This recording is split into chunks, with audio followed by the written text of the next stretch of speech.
Morgan's running late.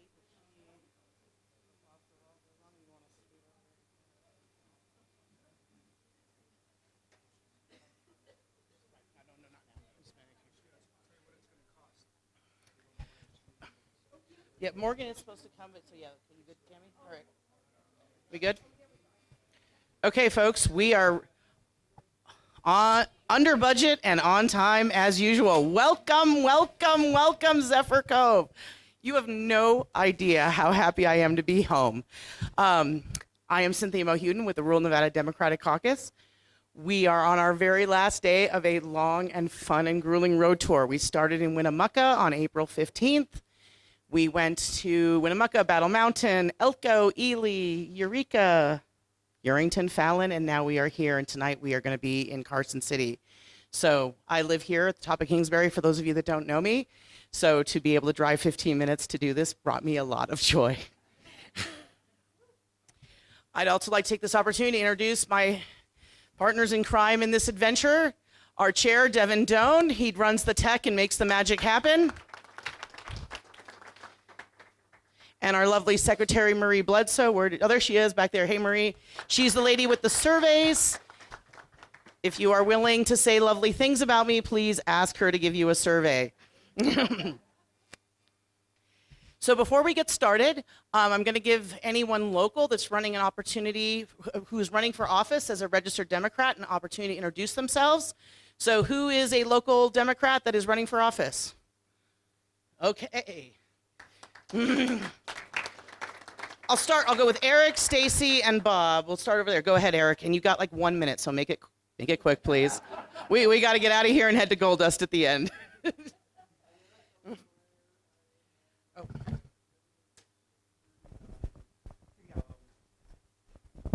I'm Eric Obermeyer. I'm running for Assembly District 39. I can give you more than a minute of details, but I'm running because I think Nevada ought to be a place where everyone can make a good living working at a job that they love. And I know that I'm in Douglas County, median age 55. Being retired can be a job that you love. But in order to take advantage of opportunity, you need a good education, good health care, and we need an affordable economy. An affordable economy, to me, is one where wages stay far enough ahead of costs so that you can put a roof over your table, et cetera, still have enough time and money left over to invest in yourself, to get a real estate license, to start that food truck you always wanted. And I have 6 seconds left, and I want to say I brought a whole pocket full of cards. I will be happy to hand them out, and I'm really looking forward to spending more time up here at the lake. Voila. Great. Thank you, Eric. Go ahead and pass the mic to Stacy. Stacy, you get a minute to tell us about you. Hey, I'm Dr. Stacy Baker. I have lived here about 40 years here in Douglas County. Nevada has a little known law called the right to enjoy. And most of us here enjoy our wilderness and a healthy ecosystem. I'm running for Tahoe Douglas Fire District Board. It is to my chagrin that the disguise of fire safety involves removing 80% of our forest with no regard for riparian area, with no regard for wildlife. I have pictures, I take them every day. They want to remove a towering 300-foot tree that is healthy while they leave abundant piles of slash on the ground. I'm sure if I smoked a cigarette and dropped it on a pile of slash, it would have a high probability of igniting. If I put my cigarette on said conifer that took at least 200 or 300 years to be that tall, I couldn't ignite it. Extinction is forever, a space for all species, including us. Thank you for your consideration. Thank you, Stacy. And I wouldn't have run 10 miles if I knew I was talking today. I might have taken a shower and dressed better. It's Tahoe, Stacy. You wear it well. Hello, my name is Bob Keller. I am running for Kingsbury General Improvement District. So I'm asking for your vote, and if you are in the KGID, please vote Bob. Thank you, Bob. And you go ahead and get this. Is Diane here? Oh, there you are. Go ahead. Diane. You get a minute to tell us about you. Hi, I'm Diane Imbach. I've lived here in Zephyr Cove for 36 years, very involved in the community, and I'm running for the county commissioner position, seat 4, which is Tahoe, Genoa Lakes area. I had my first debate 2 nights ago, and I think I bombed badly. Never been in debate, but everyone said, don't worry about it, keep going, so so that's what I'm going to do. But, oh, I'm sorry, someone can't hear me. Anyway, thank you all for coming here, and thank you for hosting this in Zephyr Cove. I know we don't get a lot of that up here in Tahoe, and that's one change I'm hoping to do. And I just want to be the voice of people living in Tahoe, Genoa Lakes, and for the whole county, and get away from the decision-making that we've seen and have more of a voice from the residents before decisions are made and not after. So that's that. Thank you very much. Thank you, Diane. I'm going to give a special shout out to Diane because this is Douglas County. And I've lived here since 2019. She is the first Democrat I've seen run for county commission. So thank you, Diane. That is huge. Okay, next we have a few guests in the audience. Some of them might be familiar faces to some of you that have followed the tour. So Josh, you're standing up, so I'll let you go first. Go ahead. This is Josh A. Bear, folks. Yes, I'm Josh Bear. I was one of the members of the CD2 candidate team, but at the Democratic convention, I withdrew from contention to reduce the number of people. I'm happy to talk about this afterwards, but I'm just talking about me right now. So please come up and talk to me. You can learn the story. It's a very interesting story. And now I'm going to pass it off to Sam. Thank you, Josh. And thank you for your contribution to the RNDC. We appreciate that. Very similar story. Thanks, Josh. This is Sam White, folks. Yeah, my name is Samuel White. I was also a candidate for CD2. Same thing, I withdrew at the Democratic convention. And same thing, if you guys would want to talk to us about it, or talk to me, very happy to tell you guys about the story. And same thing, I just wanted to reduce the field, allow us to not split the vote, because I believe we need a progressive candidate to win. And also, just want to shout out to the RNDC. They've done so much amazing work. I've been happy to contribute to them, and I urge all the candidates to contribute to the RNDC. We've made it out to these rural communities and put on these amazing events that wouldn't happen without their support. Thank you, Sam, and we really appreciate your and Josh's participation. And, this gentleman over here wants to make an announcement, and I already forget your name. Sorry, a lot of faces today. So I'm Vance Holm, Dr. Vance Holm. Okay. One person in the audience remembers me. Hi, Kimmy. So I did this 12, 10, and 8 years ago, but now I've shifted, and so I want to be more of a policy person. I think that we need to do something about health care. I've heard some people actually talk about health care, that it's important to them. I don't know. So as a physician, I decided to write a book.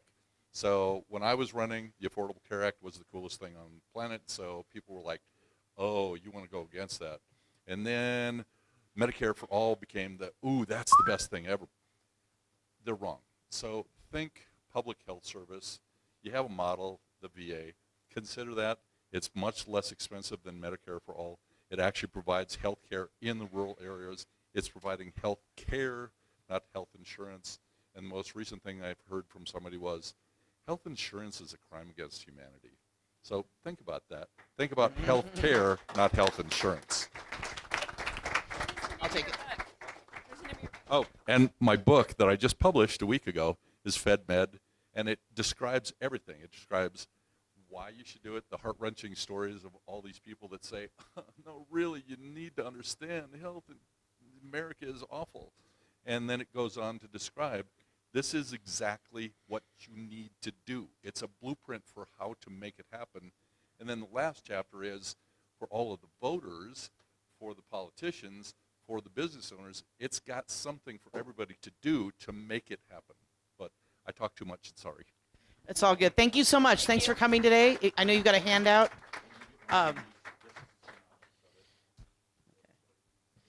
Sorry to disappoint you. We don't have healthcare questions today. I just tipped off my candidates. We have had them at other events.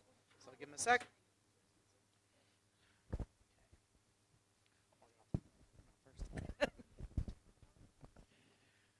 Okay, now let's get started to why we're all here today. As you know, we had a large number of folks, two less now, but when we got this started, we had a large number of folks who took the leap and are running to be the Democratic nominee for Congressional District 2 from the great state of Nevada. This is a geographically very large district, one of the largest in the nation, and this is a special opportunity for all of us to have these candidates here and together, and an opportunity for them to be here and see all of you. The candidates have not been given the questions in advance. I will ask the questions, and each of the candidates will have 2 minutes to answer each question. Due to the number of candidates and our limited time, we will only have 4 questions today. We do need to be out of here by 4:30 and get down to Gold Dust West, and the library wants us out as well. And also thank you, the Douglas County Library, I forgot that at the beginning, for giving us this room to use. There is a air horn built into the timer. The candidates are very familiar with this, so I'm going to warn the audience. It freaks people out, but it's part of our process. It's how we keep everyone on time, and it's working really well, too. And then at the very end, the candidates will have 2 minutes for closing statements, where they will get to share with you what they think is most important for you to know about them, and why they think they are the best candidate to run against the Republican nominee.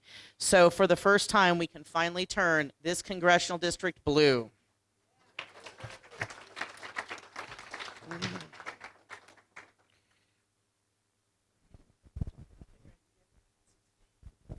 Thank you. Okay. First question. Some of the candidates have been probably wondering, where's this question been? Well, we are in Tahoe, so now we get the question about public lands. And I have a two-parter, so they get 2 questions, so there'll be 2 minutes each. That's how important this issue is to this community. Our current representative, Mark Amodei, introduced a bill which potentially could have sold off a significant percent of federally owned lands in Nevada, many of them right here in Douglas County and next to our neighbors. More recently, our Senator Catherine Cortez Masto introduced a bill specific to Douglas County, which will turn over federal lands to the county and the Washoe tribe. This bill has been of great concern specifically to one of my neighbors, as one of the parcels that to be transferred to Douglas County borders her home. And I thought she'd be here today. I don't see her. But anyway. Oh, there you are. Oh, my God. You're so quiet. That's not used to that. Hey, Dorothy. Good to see you. It's been a while. A lot of the Tahoe Township residents do not feel our county commission values our fragile environment or its residents. So transferring federal land to the county raises alarm bells for local residents. So the question is, what will be your approach to the federally owned public lands in the great state of Nevada, specifically to the Tahoe Basin?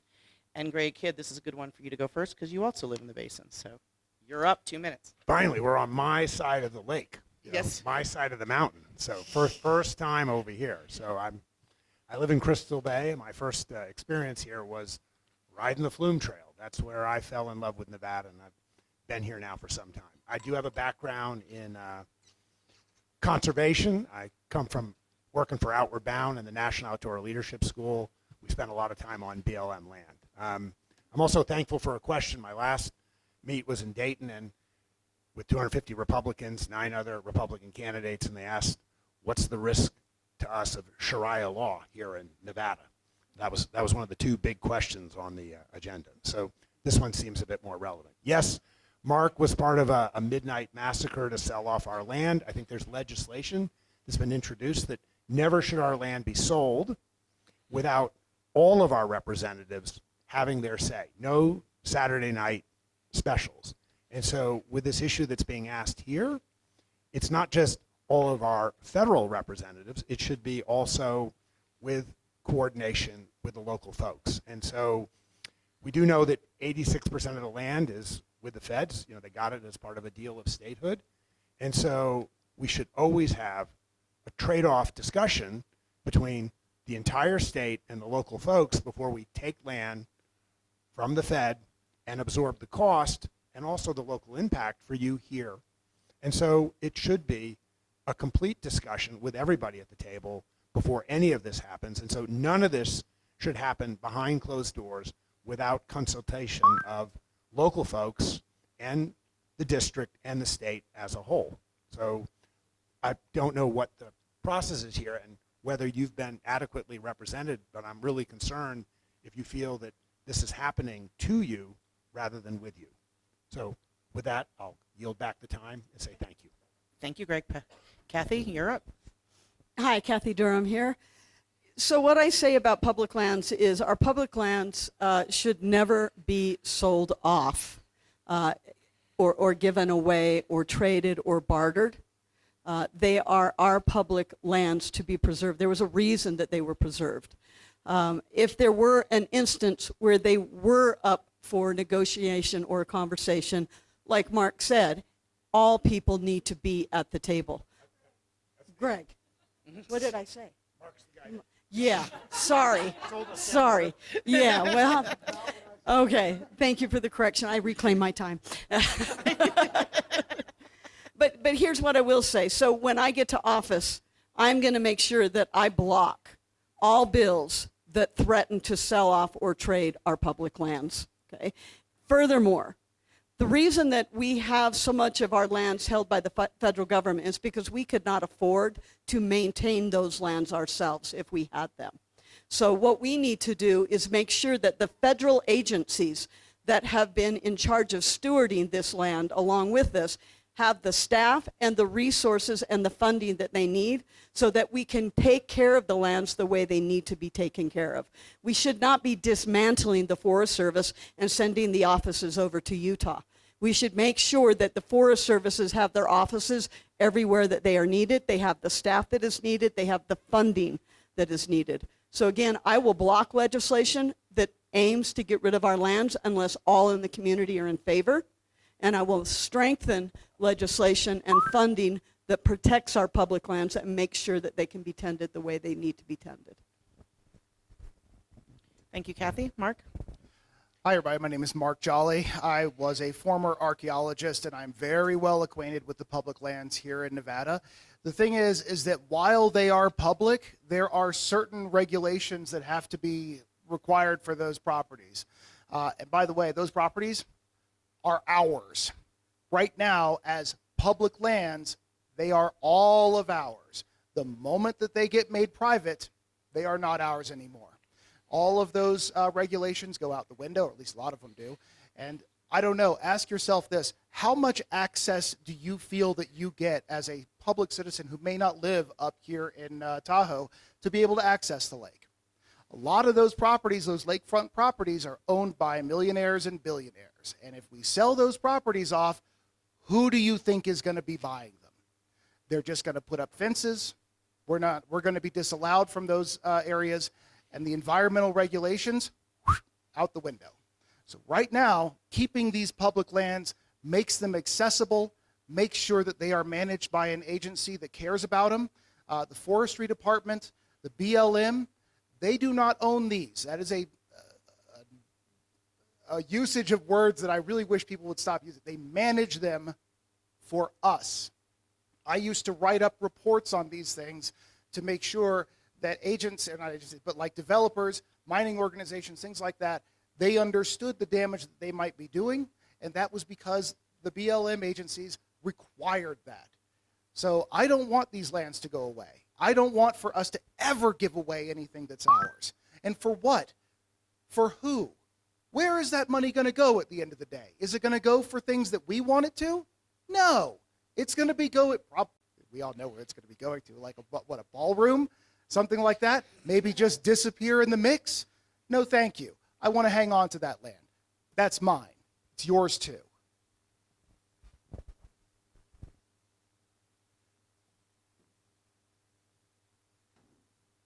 Go ahead, Matt. I'm sorry. You just look so ready to go. You've got me trained. I'm like,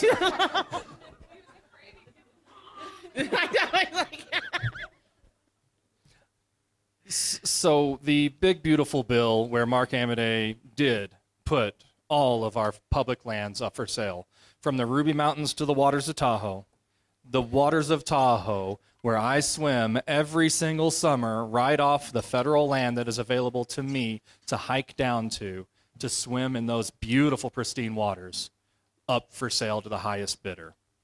That was the straw on the camel's back for me to run for office. I was already very, very upset, more than very, with what was going on with this current administration. But when Mark Amodei had put those up for sale and it passed the House, it terrified me, because these public lands are a way of life for Nevadans. Ranchers graze their cattle.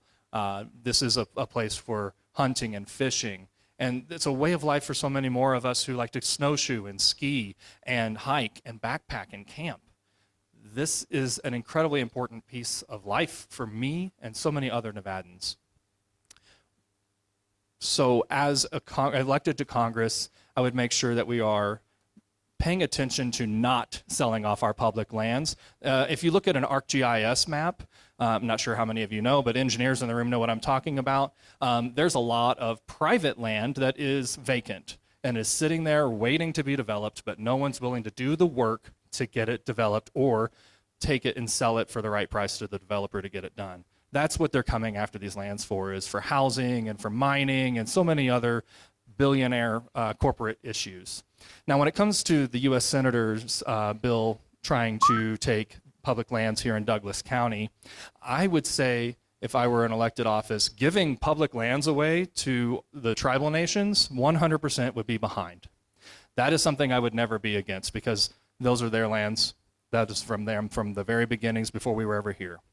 But we need to be focused on those private-public partnerships and making sure that we're providing housing and such through those private properties first. Thank you, Matt. I want to apologize to everyone. I normally introduce the candidates at the beginning, but we've got this down so well, I sort of forgot that part. So, all the way to my left, Greg Kidd. Next to him, Kathy Durham. Mark Jolly, Matthew Fonkin, Morgan Wadsworth, Teresa Benitez Thompson, and Gamael Enriquez. He also goes by Gammy. So that is why I was spacing out. I was feeling bad about that. So sorry, Matt. Anyway, and I'm just so happy to be home. I'm probably not at the top of my game. So here we go, Morgan, and we'll get going. Yeah, so that bill that Mark Amodei had tried to pass through at midnight, it did anger, understandably, all of our Southern representatives because we talked about, he did not talk to them, but also let's talk about what he wanted to do with those public lands. He wanted to sell them and use that money to fund the tax cuts for the billionaires in the Big Beautiful Bill. None of that money was going to go back to the state of Nevada. And he, took that decision on his own to put that in that bill. Luckily, it was pulled. But as for what I would do if elected is I would join the Committee of Natural Resources. Yes, party leadership does decide what committees you go on as a freshman, but Northern Nevada CD2 has historically always been put on the Natural Resources Committee. The reason being Nevada, most public lands, CD2, the biggest district. So I would 100% love to be on the Committee of Natural Resources so that I could have more direct control over any environmental, public lands, water, BLM issues that go through the House. That would go right through the committee. We would have direct say over kind of what is negotiated and all of those things. As for Senator Cortez Masto's bill, I do also support the land back movement, giving land back to the tribes. But as for giving it to county commissioners for private use, I do not support that. Part of what makes Nevada Nevada is our public lands, is our outdoor recreation, is our wide open, beautiful mountain spaces. And we have such a unique watershed system. We're also the driest state. We have some of the fastest warming cities. So we really need to be tight right now with our environmental concerns as a state. And that means really protecting our public lands and our water from from private entities. Thank you, guys. Thank you, Morgan. Teresa? I have learned over time, and from a number of battle scars that I have, is that when it comes to public land policy, you tread cautiously, you tread carefully, and you engage all stakeholders in all conversations at all times. There are a couple of different instances where I've been in the middle of conversations around what's happening up here at Lake Tahoe Basin, and for us Democrats, it puts us in a little bit different situation than maybe the rest of the party or different perspectives throughout the state, because the perspective up here is a very unique one. So the first time I learned this was in my freshman year at the state legislature, when a group of Vegas folks brought a bill to remove Nevada from the bi-state compact overseeing the management of Lake Tahoe and Lake Tahoe Basin with California, right? Act of Congress.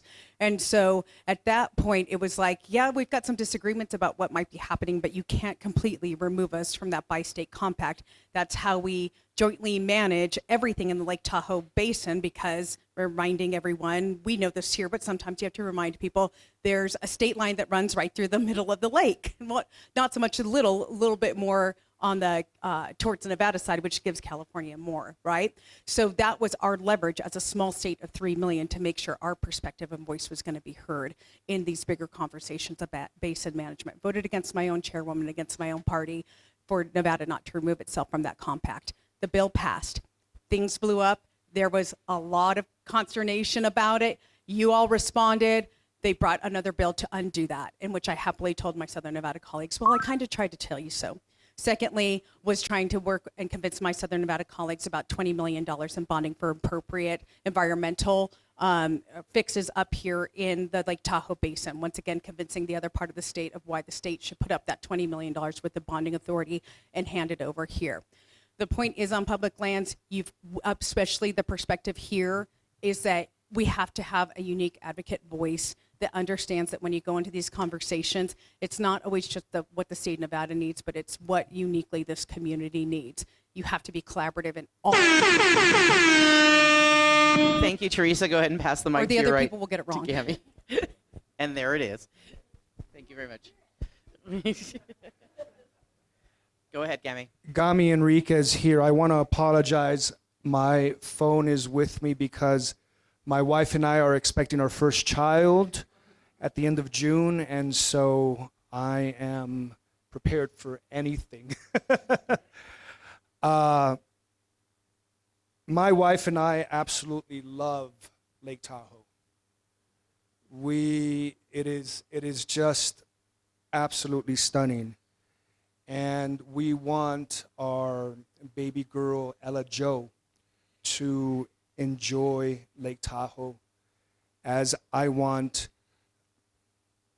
generations and generations to come to enjoy Lake Tahoe as well. Which is why I agree with everything that has been said. In particular, we must have all stakeholders participate in the democratic process on what is to happen, if anything. This is what sets me apart, however. I envision a green Marshall Plan.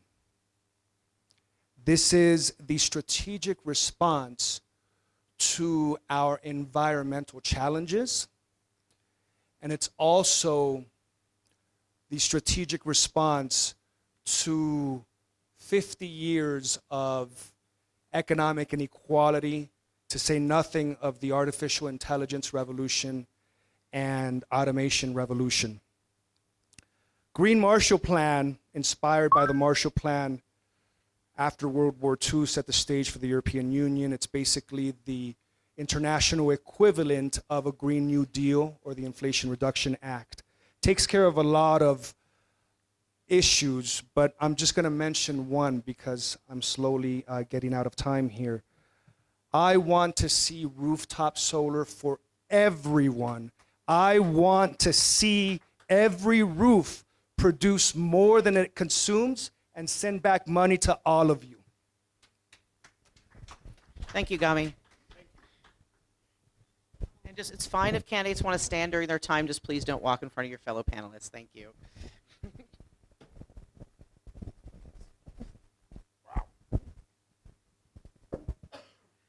Okay, my next question also relates to public lands. It is about the use of herbicides on Forest Service land, not just in the Tahoe Basin, but in a lot of our forests. Specifically, the USPS under the Trump administration has significantly increased the use of, I'm going to pronounce it wrong, glyphosate? Glyphosate, thank you, Morgan. Commonly known as Roundup, that I can say, in our forests under the guise of forest restoration in the wake of forest fires, including our very own Caldor fire. Many of us in this room were evacuated, including myself for that, and the Dixie fires. In addition, a few years back, the TRPA and the Lahontan Water Board approved the use of herbicides to kill invasive aquatic plants here in Lake Tahoe and the Tahoe Keys. Our very own Toby Tyler took objection to that, and a California court ruled that that was not proper. However, by then, the damage was done. The herbicides had already been applied in the lake. So the question I have for my candidates is, what will you do to protect our forest lands from the use of harmful chemicals? And Greg, you are up first. Thank you.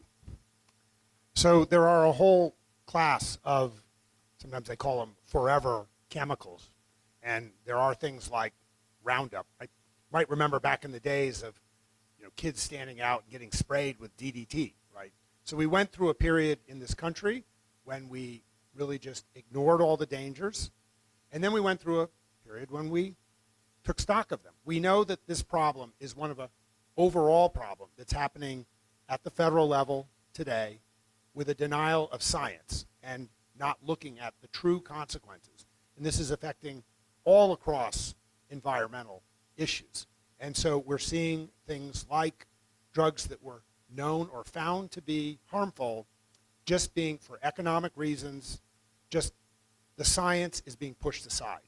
And so I am part of a movement to get us back to a time when Democrats and Republicans value science. And so if there is proof that these chemicals are harmful, we can't do an end run around it. And so we have gotten into this period across a whole host of issues where we're not science-based anymore, and we're going to pay the price, specifically with things like Roundup, getting back into the system when we now know that that should not be here. And so I will be a science-first person. I want to see that back guiding all of our policies, not just for pesticides, but whether it's medical care, we're seeing it now with the abortion pill, anything to do. We're seeing it with things like not being able to regulate greenhouse gases. It's all part of the problem of us losing our way and becoming based on sort of like the dark arts and moving away from a science-based, bipartisan consensus. I don't want to make this another culture issue. I want to get everybody who believes in science working on protecting our lake, both Democrats and Republicans. Thank you. Thank you, Greg. Kathy. So what is this really an issue about? It's about regulation, and we go back in history to the Gilded Age. During the Gilded Age, many of the industries had absolutely no regulations. We had to have government regulations because it was about our health and our safety. And if you look at this current administration, they love to roll back regulations. Now, I understand that sometimes we can have too many, and it's about a balance of regulation. But as Greg alluded to, we are drifting away from science, and that's because we've also gone to a Gilded Age politics where we have filled the administrative cabinet, kind of like we did Tammany Hall. Anybody who was a friend or stood to donate money, you get a position in the administration. But you're not an expert in any of these things. And so what we're seeing is, what I would say is, let's follow the money on this. Let's look at the dark money in politics, and who is it that stands to benefit from using the Roundup and all of these chemicals? Who is it that stands to benefit when we roll back the regulations that were put in place to protect the people's health and safety? I know that the Roundup company was owned by Bayer, and they were just in a lawsuit that dismissed them from any liability from cancer causing associated with the glyphosate that they produce. And so what I would say we need to do is we need to look at what are we putting in our foods, what are we putting on our plants, what are we putting into our atmosphere, what is going into our water, what is going into our air, and is it in the best interest of our community, our health, and our safety? And if not, then we need to have the government come up and put the proper balance of regulations in there, because that is what government is for. That to secure these rights, governments were instituted among men. And what they are doing is making us less safe and less healthy, and somebody's making money somewhere. Thank you, Kathy. Mark. So we're all standing now. I mean, you know what? I'm going to stand for this. So You don't have to. I'm gonna. So, you know what? Here's the thing. I see a lot of reaction, but not preparation for a lot of these things.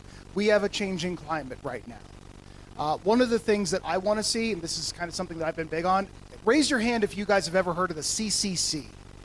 Yeah, Civilian Conservation Corps. Yeah, very cool program. I propose that we restart the CCC for a couple of different reasons. One, I think that we can be revitalizing some of our rural and urban areas, but also for forest thinning in a responsible way. But I would prefer using methods that we don't have to be forced to use chemicals. I would prefer to be getting in front of a lot of this stuff with people's actions, with jobs that pay, these kind of things. Now, on the other side of that is, we know these chemicals are not doing anything good in the water supply. Remember years and years ago, back in the 80s, when we had dwindling populations of bald eagles? Specifically, that was from fertilizers and pesticides that were getting into the water supply that were being eaten by fish or dissolved into fish, and then those fish were being eaten by bald eagles, which were then having eggs that were fragile. We know what this is all about. We know that this is about profits. At the end of the day, if we can get a quarter that's going to pay Monsanto more, they're willing to do whatever it takes. It doesn't matter.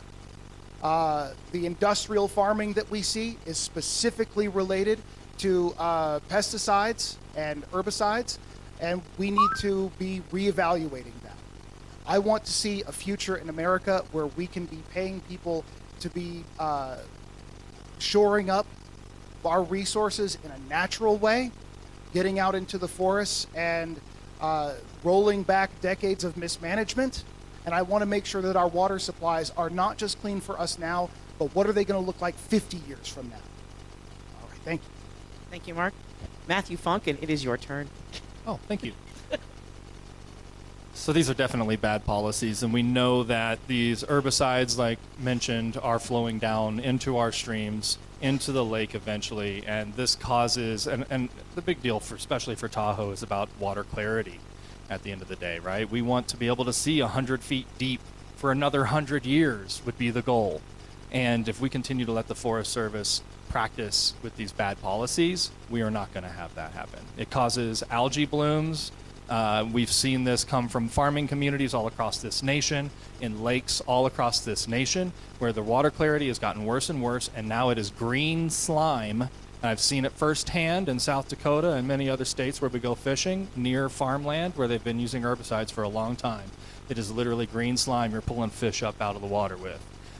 These are bad policies, and that's why when I get to Congress, I would be wanting to use the Congressional Review Act to audit our policies inside of these federal agencies that are using bad chemicals, that are using bad practices, and find a way to, we have the proper practices, we have the natural practices, they've been here for a very long time. We have a lot of folks that we can lean on, some really great stakeholders that have been managing these lands since before we were here, that we can lean on with their expertise and bring them into the work with us simultaneously. Those are important stakeholders to have at the table to insert better policy and practices in our Forest Service and our management of our lands.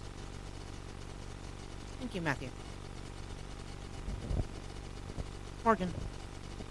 I wish I had more than 2 minutes because I know a lot about environmental science and agriculture.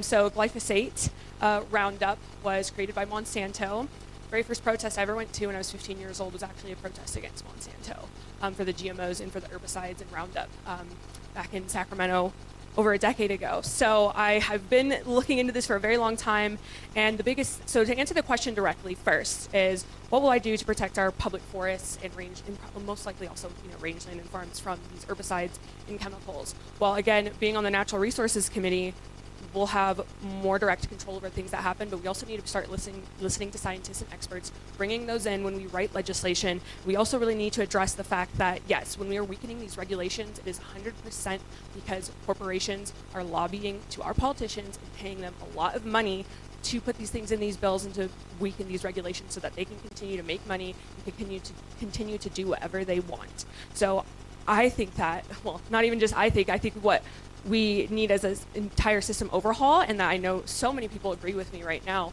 is we need to get big money out of politics. No more corporate spending on our politicians, no more massive donations from billionaires and corporations to buy elections and to go to our politicians.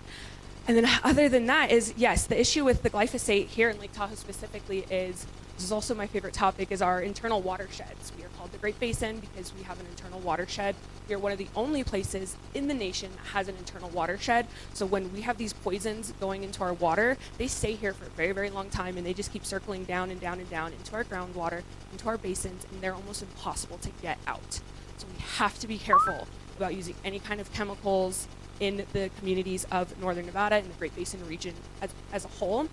We also really need to address the fact that Democrats have given up space in the agricultural community and the natural resources and outdoor recreation communities. They're almost completely taken over by conservative politicians. Democrats usually come from urban areas, right? Urban big city districts. So they don't have a lot of connection to the agricultural communities. And what we are seeing is that a lot of these spaces, Democrats don't know how to interact with as well, because again.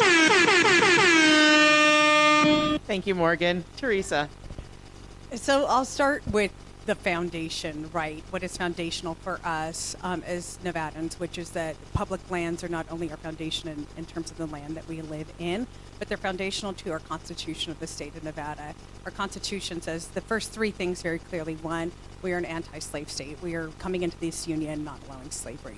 Second, freedom of religion. Third is that the lands that are public at the point of statehood will remain public for the benefit of all of the people of the United States. So we have that like foundationally as at our core. Now we have to figure out how to hold to it, right? So we know the Trump administration is constantly putting corporations over communities. Last week, in one of the budget reconciliations bills on the Hill, the Republicans tried to slip in a measure within language buried deep down, who knows, page 500 or so, that would have protected Roundup, Monsanto, and all the companies related to it from any liability, any future liabilities. So that our ability to even just go off and sue in court when we want to, the torts, all of that stuff, they were trying to pass that. Thank goodness it got people saw it and they pulled it out. But the point being that this administration is willing to take any language that corporations float to them, stick it in a bill, and try to get it passed. You go to the regulation end, this administration's been stripping regulations and stripping regulation authority, and they're defunding our public partner agencies that we need the most. So if you look at the proposed 2027 budget, the Trump administration is pulling back and severely declining by tens of millions of dollars money that goes to the U.S. Forest Service, money that goes to BLM. There's no way that we're going to have the regular authority to catch and enforce any type of good policy. Once you get good policy, if this administration stays in place, that's not going to happen. I think you've got a panel of folks who are committed to this issue. The difference is going to be how you watch the ball, how you keep the eye on the ball. Someone who's going to be dogged in their application of reading every single bill to make sure there isn't something sneaky on page 700 that's going to screw our community. Thank you, Teresa. Gami. I love these questions because I was just reminded Gami, if you could not block my your fellow first candidates, time. thank you. Oh, sorry.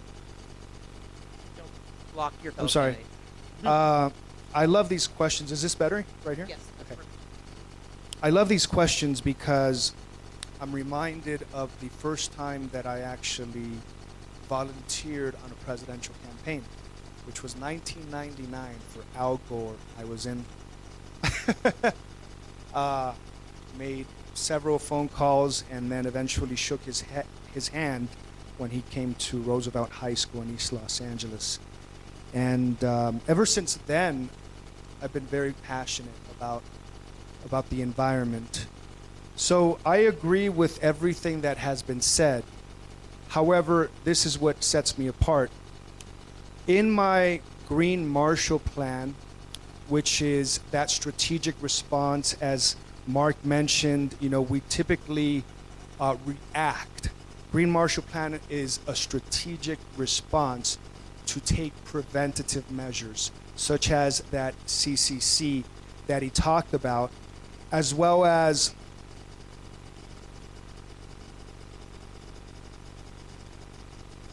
genuinely consulting with indigenous folks. I mean, these folks have been here for thousands of years prior to chemicals and all of that. And so that is what I mean by having everyone have a seat at the table, right? And learning from their ancient methods on taking care of the environment. And lastly, I would mention is we definitely should not be politicizing these questions, right? So that we can enjoy the environment for generations to come. Thank you, Gummy.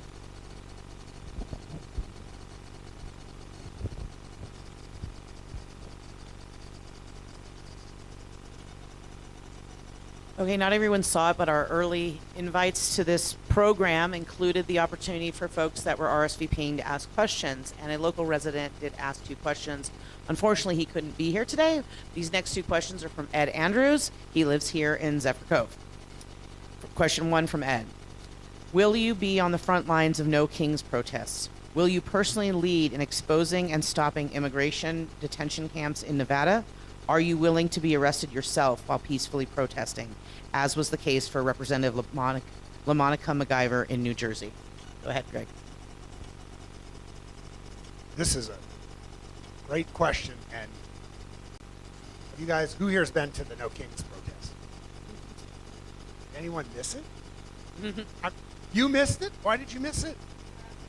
Here, come up here and speak.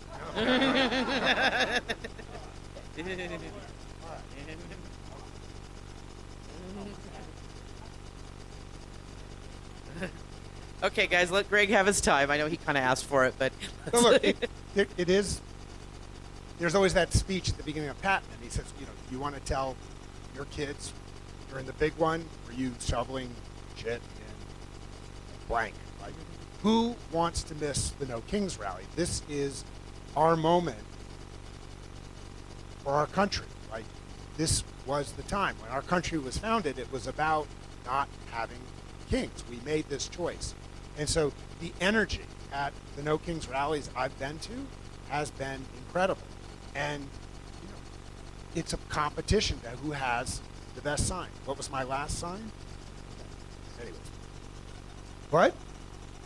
Let them eat oil. So I quoted Marie Antoinette and stuff. And so it should be a competition, you know, to see who gets arrested the most times, right? Like, that is what this is about. This is our chance to do the kind of democracy that really goes back to the revolution. So No Kings marches are what are making this year, 2026, so much more fun than 2024. It was lonely. We didn't have No Kings marches back then, and it was very, very lonely. Now we have all these candidates here. We have Mark checking out. We have a winnable seat. And we have a chance to take back the country. The No King speeches, the No King marches. This is America all the way back to the day of the Revolution. I think our founding fathers would be proud of us to see these. And I can think of nothing more fun. And I look to see the next one. Thank you. thank you, Greg. Kathy. Yes, yes, I have. Yes, and yes, I will. Thank you, Mrs. Durham. I'm a history, government, and economics teacher. And the reason I got in this race over a year ago was because the checks and balances, separation of power, and rule of law that I teach in my government class is not what we see going on in this country back in D.C. And unfortunately, all of the dark chapters that I do teach are exactly what are playing out in communities all across this country. And that is why I got in this race, is because I have kids, I have grandkids, and I have students who, if we don't do something, are not going to have a future. I tell my kids in my classroom that your voice is your most powerful weapon, and you have to use it. In history, you have perpetrators, you have victims, you have bystanders, and you have resistors. And I chose to resist, and that's why I got on this race. But I want to take it a step further.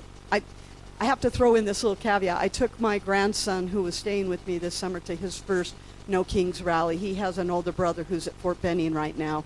And he had the picture of the two of them together of the last summer they spent together.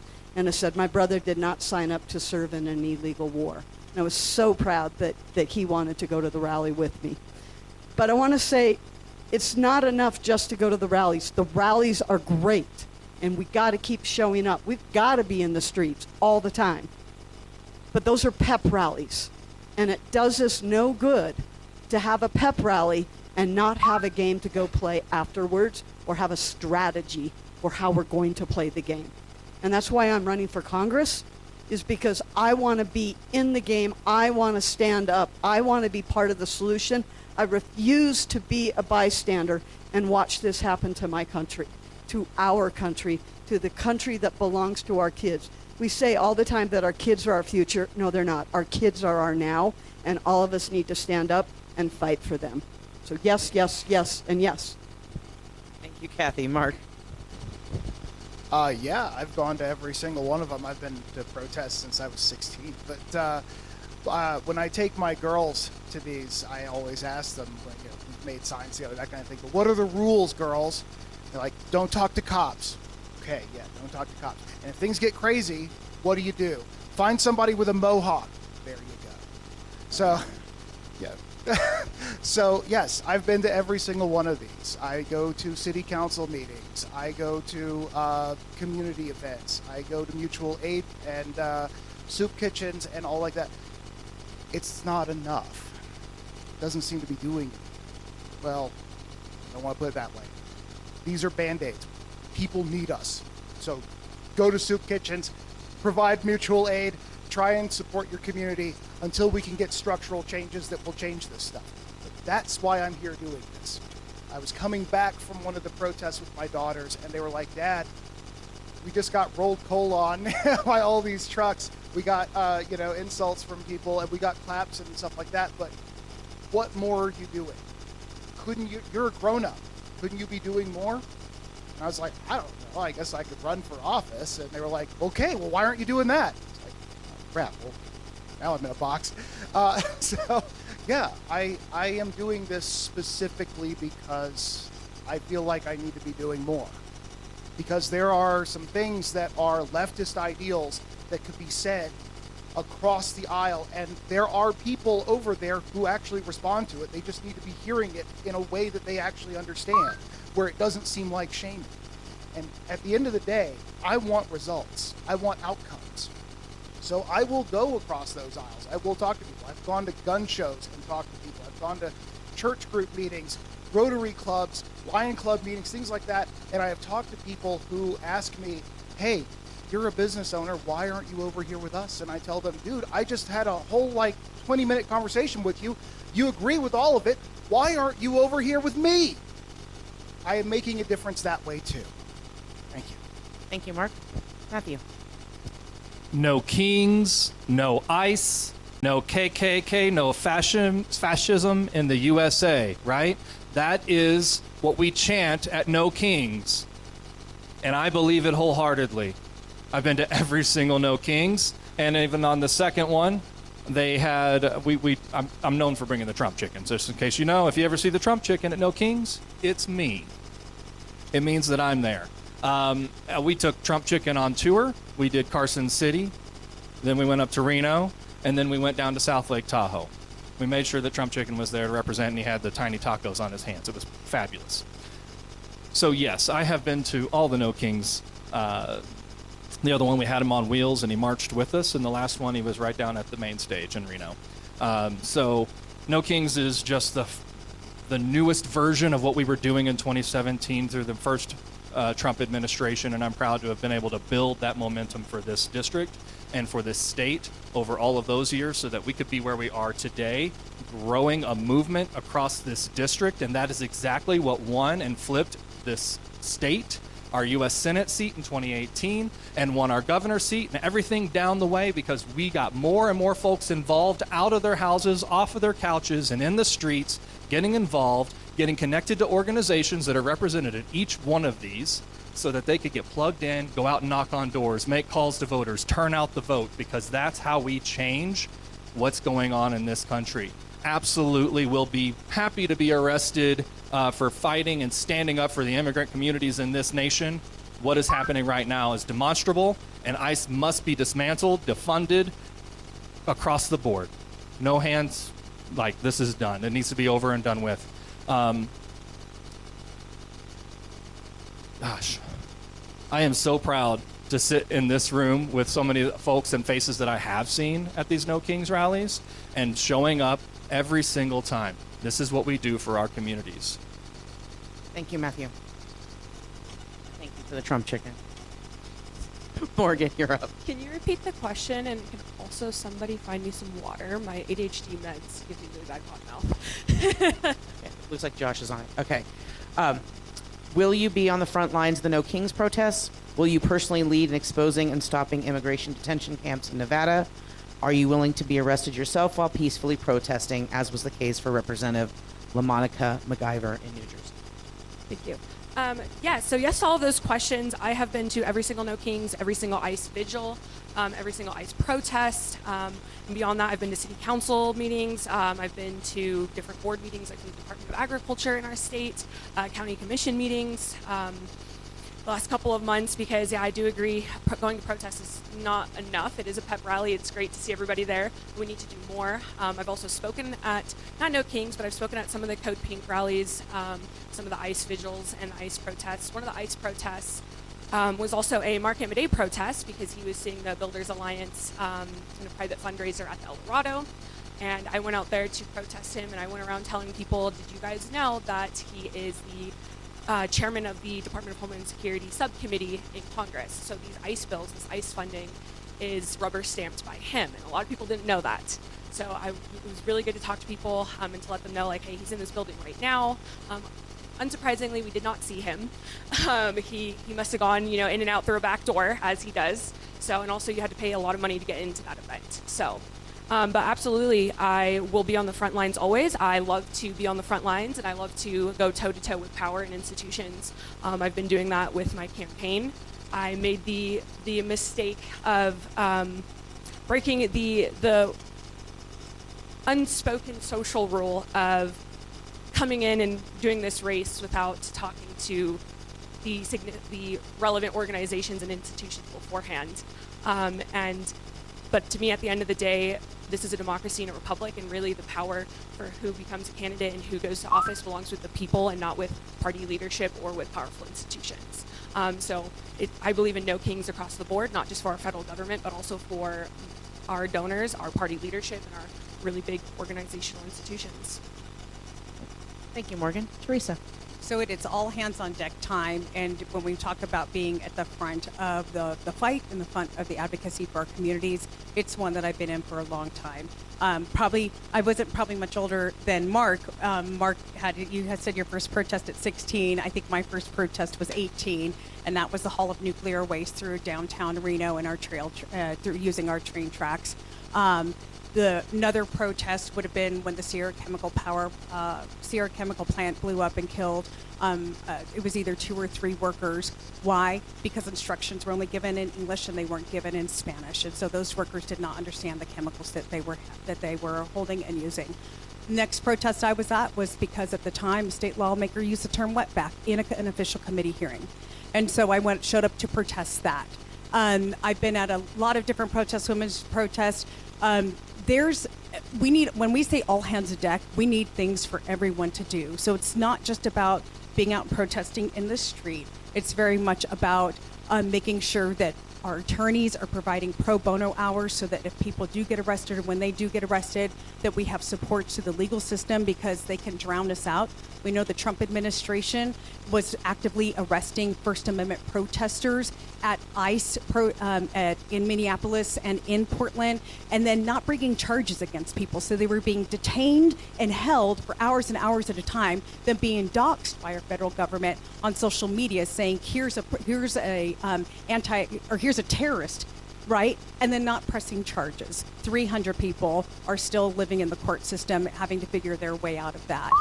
Up until just recently, I stepped down from my position as chief of staff for the Office of Attorney General in order to run for this office. So there were a number of protests I wasn't able to attend just because I was in a different venue. I was in a much more behind-the-scenes venue, but very much leaning into federal accountability, supporting the work to bring our birthright citizenship lawsuit against the Trump administration, supporting our work to bring a lawsuit against tariffs, every illegal executive order, including the executive order that says open up all of our public lands to mining and drilling and leasing. All hands on deck in all manner. Go ahead, Gami. Gami Enriquez here as...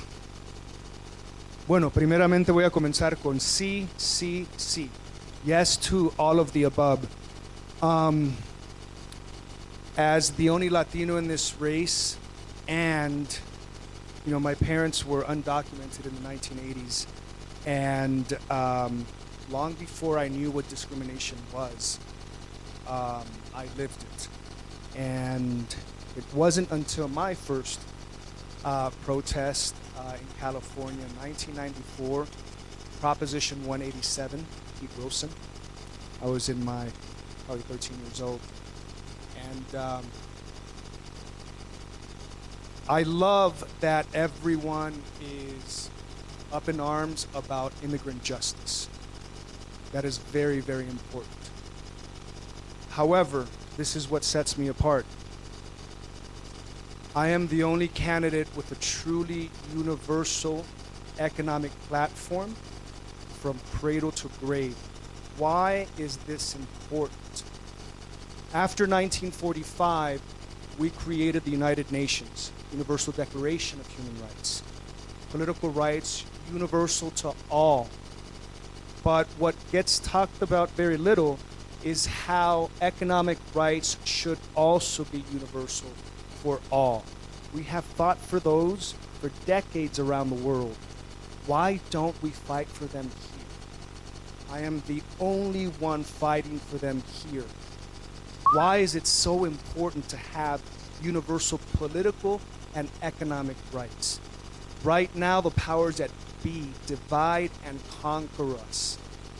If our undocumented brothers and sisters have universal political rights and universal economic rights, we will all be much better. We destroy that divide and conquer strategy. This is why universality is absolutely essential. Thank you. Thank you, Gami.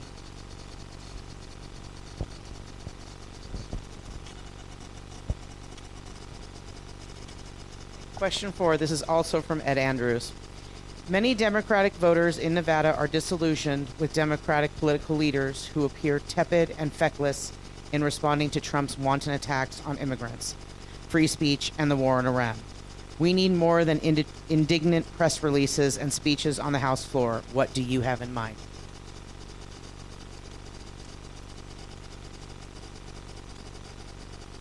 So, folks, in the 2nd District, there's a lot of double haters, people that have given up on the traditional party approaches, both in the Republican Party and the Democratic Party. We know that we have a majority of the folks that are registered to vote are not Democrats or Republicans. Now, in the Democratic Party, we are a noisy family, and some of us are noisy from all different sides and haven't been happy with the response. In the Republican Party, folks that have made even a little bit of noise about something like redistricting, they're just out of the party. So at least we have a functioning party, and we have now a chance to figure out how, even though we've been relatively ineffective to date, to change that. That's why this seat is so important. This is why it was important to me, even back 2 years ago, to run when it looked daunting, because there are 3 Republicans for every 2 Democrats, and the Democrats themselves have been divided. So yes, I acknowledge that we have not been very effective as a Democratic Party. I'm relatively new to the party. I'm simply interested in getting a collection of folks to change that. That does require that we win in November. We need to flip the House, and we have to have accountability then. That's always the third leg. We talk about the affordability, access, but that accountability will only happen when we get the House back. We hope to flip the Senate as well, but we must start with the House. And so we are going to need every Democrat to get out to vote, even those that are cranky about the fact that Democrats haven't been very effective at pushing back at Trump. We can argue over that. We can deny looking at the learnings from the 2024 election, which are still suppressed. But I will tell you, we need to come together November, all the Democrats out, win a plurality of the nonpartisans, and maybe find a few Republicans that remember what it was like when they actually had a party. Okay? Thank you. Thank you, Greg. Kathy. So I think it was March of last year when when the big ugly bill got passed, and that's when I made the decision that I was going to get into this race. I'm not a politician. I didn't go through the party. I didn't ask for permission. I called a friend. I said I was going to run for office. I told my husband. He said, "I think you should sleep on it." I said, "I already did." And then in July, I started touring. The first question I got asked by some of the people in the party was, "How much money do you have?" And it wasn't, "Why are you running? What's your strategy?" It was, "What 10 friends do you have that can give you $5,000? And I said, like, none. I'm a school teacher. But here's what I can tell you about me. What am I going to do? I'm going to do what I've been doing all along. I'm going to work really, really hard. I have been teaching full-time while I've been running this campaign. In the last year, I've put over 40,000 miles on my car, going around, visiting, and listening, because that's how I teach. I don't teach by talking. I teach by listening and learning. And then I am not here to be a public figure and be on the news. I'm here to do what I did in the classroom, and that is to serve. I'm here to be a public servant. I was proudly just endorsed but as a Courage candidate, and also the Move to Amend, which is holding the Trump administration accountable. And the Move to Amend is to get dark money and corporate money out of politics. I think that's got to be our first step. Congress, your representative is elected every 2 years because we're supposed to be closest to you. It shouldn't take a bag of cash to get there, and it shouldn't take a bag of cash to stay there. And so I'm going to go to Congress, and I'm going to listen to my constituents, ask them how they want me to solve the problem, and then I'm going to go to work and work on it. I'm going to be my authentic self because my kids and my grandkids are watching. I'm not going to pretend to know stuff I don't. And I'm just going to work hard like I have on this whole campaign, looking for solutions, listening for solutions, and then going to Washington to do the work that you have asked me to do if I should be so lucky to get the job. Thank you, Kathy. Mark. I'm going to start, however. Gami, can you please stop saying you're the only Latino in the race, especially when you're sitting right next to Teresa? I find that incredibly rude. All right, and I'm sorry, can you repeat the question? Sure. Many Democratic voters in Nevada are disillusioned with Democratic political leaders who appear tepid and feckless in responding to Trump's wanton attacks on immigrants, free speech, and the war in Iran. We need more than indignant press releases and speeches on the House floor. What do you have in mind?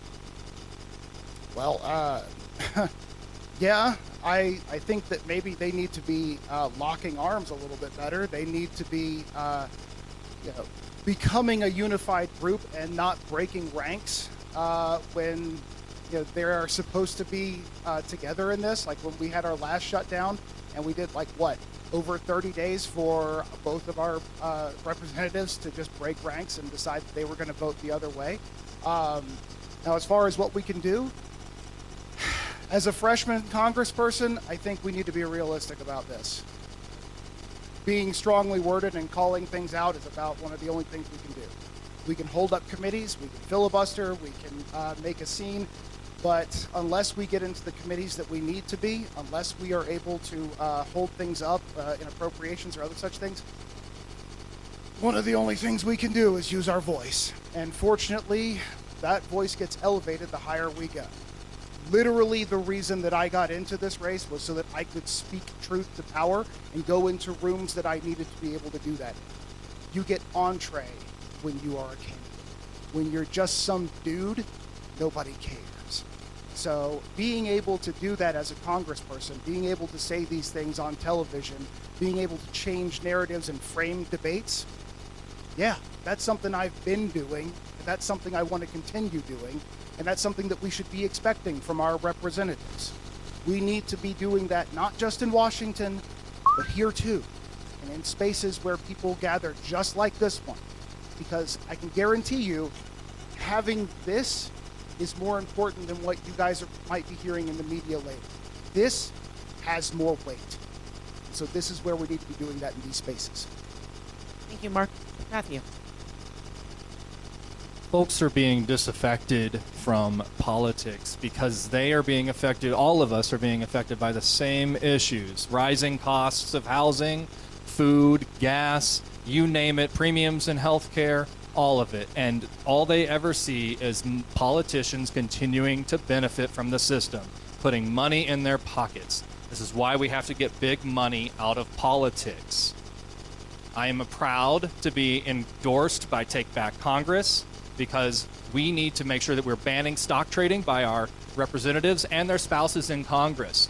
We need to overturn Citizens United, which is another reason why I'm proud to be endorsed by Move to Amend, because that is another step forward in overturning that process. We need to have a moratorium of 5 years on lobbying so that when you come out of Congress, you're not going straight into that fancy lobbyist job with insider information. We also need term limits in Congress to break up the entrenchment of power because folks are tired of seeing the same folks do the same thing and get the same results. They're tired of it, and we need term limits to shut that down and get new voices in and creativity and new folks and voices there. We also need to hit our judicial system. We need an enforceable code of ethics on our Supreme Court justices who are being essentially bribed to vote to take away everyday Americans' rights. It's another reason we can't get any of these issues taken care of if we don't get that big money out of politics. It's another reason why I'm excited and proud to be endorsed by Courage for Democracy, because on day one I will file articles of impeachment out of my office, unlike our party leadership who continues to sit on their thumbs and do absolutely nothing to hold this administration accountable. Oh yes, we will impeach, convict, and remove the president and any of his administration who have violated the Constitution and the law.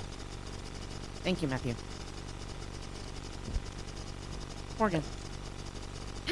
So there's a lot of things to address because when you're in Congress, you are one person of 435. Like Mark, I believe, was who said, we will be a freshman in Congress, whoever is elected to the seat if we're able to flip this district. And being a freshman in Congress is very heavily seniority based and kind of goes by what party leadership wants, what the senior congressmen want. So first of all, yes, we do need to take back the House and the Senate. Impeaching it, President Donald Trump, if we still have a red Senate, will not give us the results that we want, unfortunately. So we really need to focus on taking back the House and the Senate. And beyond that, yes, we need to get big money out of politics. Overturning Citizens United, I don't really like that term because only the Supreme Court can overturn Citizens United. Congress cannot.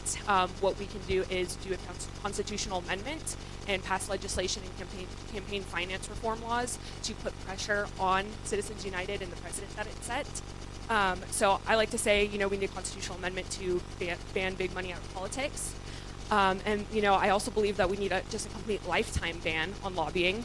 But to go more into the question, what would I specifically do in Congress, is if I was elected to Congress, I would be the first Gen Z woman elected to Congress. I would be the youngest woman ever elected to Congress, and I would have flipped this district from red to blue.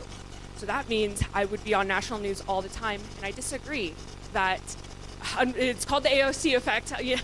I'd be on national news all the time, and I disagree that we don't want to be on the news and don't want to be on TV, because this is the modern era, and messaging is power. We could talk about record, we could talk about all of that, but we can't count out messaging in the age of social media and TV and the increasingly technological age that we have. So we need powerful candidates with powerful platforms who can use that to put pressure across the country to get candidates like them elected into Congress so we can build coalitions and we can actually pass the legislation that we need to pass for these massive structural reforms. Thank you, Morgan. Teresa. So I think the first piece that needs to be acknowledged right now is that we have a congressperson that hasn't engaged with us for years, that really stopped coming into our communities, listening to our voices, holding town halls, and really kind of being present in what the contemporary issues are. So Amade hasn't been out there for a while. I was in Genoa about a week and a half ago now, and I ran into a retired Republican congressman who used to serve in California, just happenstance. And I said, what's one piece of advice you have as a first-time candidate running for Congress? And he said, do town halls. When I was elected, I did over 100.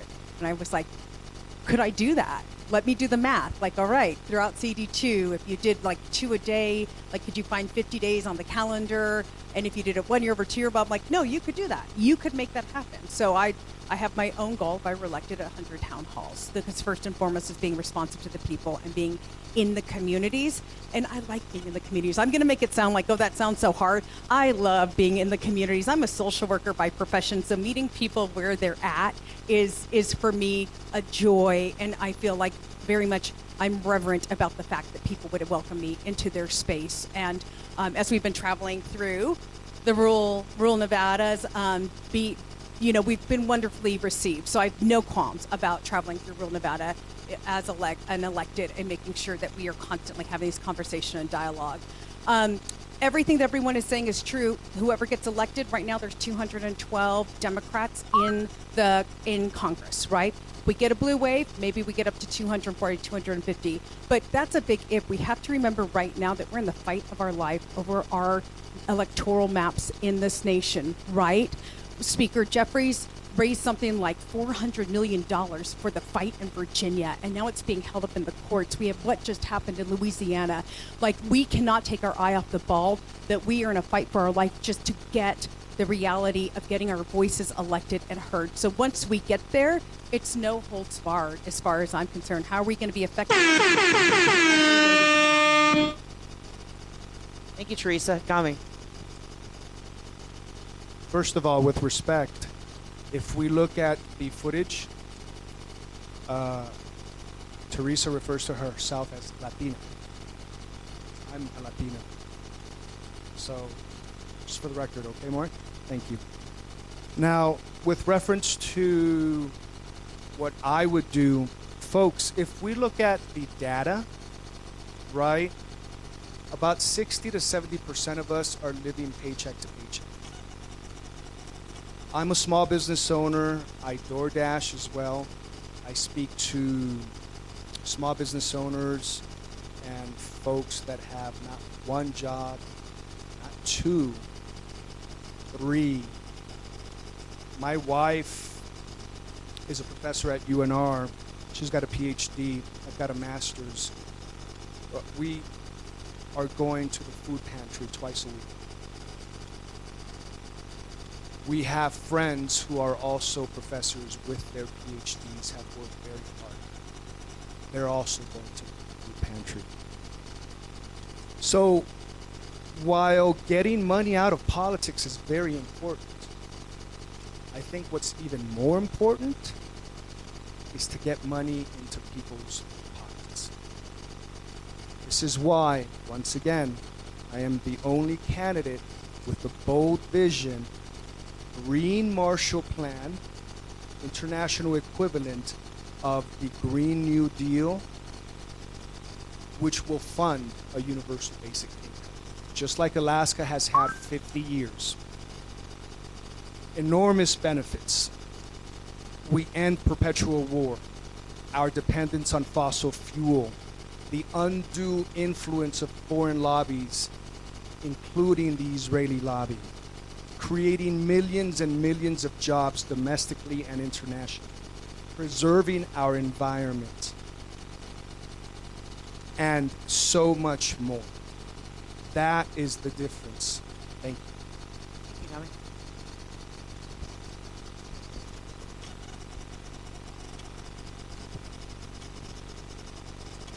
Okay, now each of the candidates will have 2 minutes to offer you their closing statement and let you know why they think they are the best candidate to turn this district blue. Thank you, and go ahead, Greg. Authenticity. teenage daughters sniff it out when you're not there. So they will burn you to the ground. Now, 2 years ago, I went to some places that weren't quite as hospitable as here, like a Republican country club, looking for votes. And there was a rant going on, and they were complaining because the forest fires were burning in the background. And they were ranting and saying, why are we talking about global climate change when we have fires burning right here in our community? That really challenged me.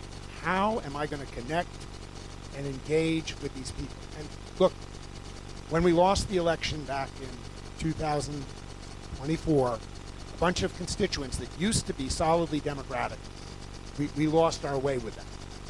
And we have to regain them back, and we have to deal with the reality here that to win this election, we're going to have to be our authentic selves, because non-authenticity is going to be sniffed out. And yet we've got to be able to engage, especially those nonpartisans. We have to find a safe space for some of those Republicans. Otherwise, we're going to just be giving speeches, and we're not going to capture this district. I really want the Democratic Party to win this election. I want to do my part in any way I can, because it really matters in Congress. Our country is at stake. The Democrats must win the House, and we would sure like to win the Senate too. Without that, this country, on the accountability front, without accountability, we're not going to get to deal with affordability and access. Everybody knows where I stand on those. The question is, the puzzle to be solved is, how are we going to get those people at that Republican country club or lean that way back in our tent come November? I will do everything with anyone to make that happen. Thank you for coming today. Thank you, Greg. Kathy. Yeah, Kathy Durham, thank you, all of you, for coming today. Thank you for the questions. Thank you for having us. Why am I the right candidate for the job? Well, I don't know. It's a job interview, so I'm going to let you decide that, but here is my resume. I already told you that for the last 26 years I've taught history, government, and economics. I understand the systems. I know how it's supposed to work. I know the rules. I have lived in the rurals for 26 years. We have never run anybody from the rurals. You can visit the rurals. You can have family from the rurals. You have grown up in the rurals. I've raised my family in the rurals, and I understand the rural issues. I might not be a true Nevada daughter, but I am a Nevada mother. I have raised my children here, and I understand the issues, and I have helped raise thousands of Nevada children in my classroom. And that is why I'm in this race. It is for them. Now, I have also served on my local city council because one of my former students went on to become a mayor and asked me, please be on my council. I said no, and then I was running. When I got on my council, I took on an incumbent casino exec who was a well-known Republican, and I won when everybody said it was impossible. That's when I got in the race, too, with Mark. Everyone said it was impossible. I got in. I diversified my economy by bringing in several new businesses. We built a new fire station. We laid the infrastructure for a new downtown project, and we secured funding from 2 of those businesses to go directly to our schools. So I know how to get things done. I have the knowledge, I have the background. People in the rurals know me. I know how to break down these issues without making it about red or blue, without making it about MAGA. It's about talk about your pocketbook and let me break down why you are struggling and how we can fix it. There's a lot of people on the red side that are looking for an out, and we need to give it to them in a soft and gentle way by talking to them about the issues we're all dealing with. Access to health care, affordability, our environment, our future for our kids. Thank you, Kathy. Mark, go ahead. Former archaeologist, current small business owner. If you guys want to learn more about me, but I get really tired of talking about myself. Everybody's got their stump speech. I have mine too, but I want to talk about other things. So I want to talk about how. The word how. Like right now, we are concerned about housing prices going up. How do you address that? literally, how do you do it? And I've gone to housing meetings, and they have basically the answer that it's like, oh, we can give money to people, which is essentially giving money to a hostage to pay their hostage taker. We need to have public housing available. That's one way of doing that. We need to get private equity out of housing. That's another way of doing that. Okay, well, what about truth in media?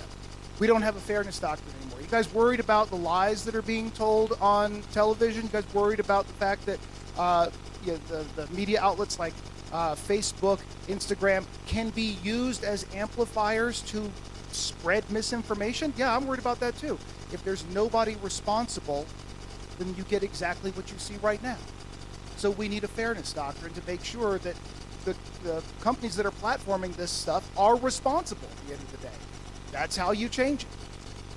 What about the fact that, like, we have zero health care in our rural communities? It's getting worse, and we have bottlenecks for making new doctors. Why? Because consolidations of hospitals. I know, you can't even talk to me. I've looked into your stuff. You were right, by the way. I've been talking about your stuff. So yeah, Dr. Ohm's right. We need to change the way that healthcare is working in this country, because it isn't working for us. Who is it working for? Who could that possibly be? So I want you guys to start thinking about how. How do we do this? And if you have politicians who are just saying, vote for me because I'm a cool guy, I'm a nice guy, or whatever, that's not enough. That's not enough. I want to know what you're going to do. What's the plan? That's what I want. If you don't have a plan, you're not my guy. All right. Oh, my name is Mark Jolly. Bye. Thank you, Mark, and you made it. Matthew Funkin. Hello, everyone. Matthew Funkin, born and raised on a rural horse farm in Arkansas, son of two letter carriers, union members. First generation to go to college and work my way through. Worked 6 years in the civil engineering industry, in public, now I'm losing it. Working in urban planning and development specifically. Moved into the restaurant industry, hospitality for 10 years, started as a dishwasher, worked my way up to a trained chef, and became a general manager in fine dining restaurants. Moved out to Reno in 2016 and got involved in politics for the first time in my life. Started organizing, worked 3 presidential elections, and we've been winning some. At least in Nevada, we've been winning. I've worked 3 midterms, or on my 3rd now, running for office. And I've worked in issue advocacy. I've worked 3 legislative sessions as an attaché directly with my legislator, working on legislation, as well as strengthening the constituent services at legislature, making sure folks were getting the things that they needed. I spent the last 2 years working with Blue Wave America, organizing red rural districts across this nation. In North Carolina and Virginia, actually winning elections, flipping districts, flipping counties blue for the first time in decades. This is the type of program and candidate we need, someone who connects across the aisle to nonpartisans, to Republicans alike, someone who understands where they're from, what they're going through, and I am that courage candidate, someone who is willing to have the hard conversation, listen through the frustration, find a pathway to the solutions. I would love to talk with you more after this if we have time before going to Carson. My name is Matthew Fonkin. If you want to check more out about me, go to fonkinfornevada.com, and on your way out, grab a Honkin' for Fonkin bumper sticker. Thank you. Thank you, Matthew. Morgan. My name is Morgan Wadsworth, and I am a 6th-generation Nevadan. I was born and raised right here in northern Nevada in Reno. I spent 2 years, though, living in Lincoln County, where my family has ranches. They have ranches in Lincoln County, Nye, and Elko. I also spent every summer going out to those places during summer breaks. And so I understand rural and urban Nevada very, very well, and that's kind of the key to winning this district. We also have had a candidate run this race before who's from rural Nevada, and that was Jill Derby. She also came closest to winning in 2006, but she also understood Washoe County very, very well, and that was why she was the first to ever make this district truly competitive in 2006. But beyond that, I have a background in neuroscience, pre-medical, medical assisting, hospice volunteering. Right now, I am a senior at UNR with a political science degree focused on legislation and political theory. And beyond that, what is the plan? The plan is, I mentioned a little bit earlier, we need real power in Congress. We need not just somebody who's going to serve and just be another politician. We need to create actual power so that Nevada has a real seat at the table and that we can actually change things. And like I'd mentioned earlier, being the youngest woman elected to Congress and all those things, I would be able to create a massive platform that I could use to help endorse other candidates to get into Congress to push forward these massive systemic changes. I would be on the news constantly. Again, messaging is power in the technological age, and that would massively help us to coalition build, to be able to bring power to Nevada, to be able to change systems. I also want to form coalitions with our other Western progressives, like Congresswoman Adelita Grijalva, Congresswoman Melanie Stansbury, and there's a couple others, so that the Western states with our water issues and our public land issues and our environmental issues can actually have a big seat at the table in Congress and we can actually get things done for Nevada, New Mexico, Arizona, and have a crossover, like I said, with those issues. So that's kind of the plan for me, and I also big fan of universal health care, but I will look into your VA thing. That is, I've being a pre-medical student and working in it and seeing it as both sides, the healthcare system, we need to fix it now. Absolutely. Thank you, Morgan. Teresa. Thank you. I've been living and working in the Northern Nevada community. Well, I've been living here since about the age of 3. I haven't been working here since the age of 3 because that would be highly, all kinds of laws being broken, lots of people going to jail. But so I started in high school with working with a group of women. My mom found a group of women at the time who were advocating for low-income women to have a greater voice in the policies that were shaping their lives. And so for us, because she was a waitress raising us 3 girls, that we sometimes we'd make it, sometimes we wouldn't do the end of the month. So, you know, we were not strangers to food assistance or other type of assistance programs. When my sister had a baby very young, we relied on WIC. So we knew how important those social safety net programs were, but we also learned that organizing is power in order to make a voice heard. Professionally, I'm a social worker. I've worked with kids in foster care. I worked in medical care for 12 years, both inpatient, outpatient, so hospital-based and then community-based. I worked with patients through 5 different counties. So Fernley, Fallon, Silver Spring, Stagecoach, Carson, Gardnerville, Washoe County, obviously. But the one thing that I learned from that experience was when you go into someone's home, when you go into someone's community, you have to listen intently to what their needs are, and then you have to know how to respond to meet their needs. And by community, that's going to be different. It'll be different in Silver Springs, where they're on well, and they use propane, where they don't have the sewer lines and the power lines, right? So every community is different. That's the perspective that I took with me to the Nevada legislature as a state lawmaker for 12 years. How can I meet a community's need? How do I figure out how to meet that need? So I'm proud of my legislative record, being able to vote to twice to increase the minimum wage, bringing prescription drugs costs down, encourage language accessibility in a number of different fields, supporting as well and vetting into Nevada law, a lot of federal law around like the ACA, to make sure that if the feds ever repealed it, we'd still have our lines here in Nevada. Same perspective I want to take to Congress. Listen to the community, find a way to meet the needs. Thank you, Teresa. Gami. Gami Enriquez here, folks. I believe that I best epitomize the potential of our country as well as its shortcomings. My grandfather was a bracero brought during World War II to help feed America with the war effort.